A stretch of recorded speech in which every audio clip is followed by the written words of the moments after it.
शाहपورचाकर में हज़रत अली अलैहिस्सलाम जी विलादत जी मुनासिबत सां इमाम बारगاه हुसैनी ते जश्न मिलाद जो प्रोग्राम रखियो वियो।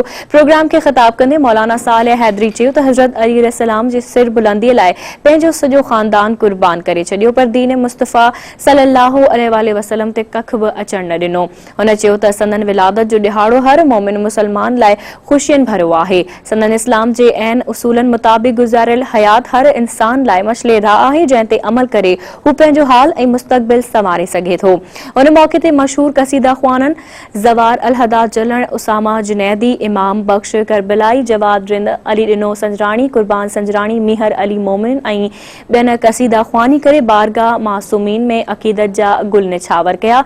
जश्न मिलाद जी तक़रीब में मुस्तफ़ा मल्ला, रियाज़ डाहिरी, सैयद ज़वर हुसैन शाह, इंजीनियर अज़ीज़ डाहिरी, साले अब्बासी, सालिम शेर रिंद, मोहम्मद मलूक रिंद, हसन कीरियो, सग़ीर हुसैन मल्ला ऐं ॿियनि शिरकत कई।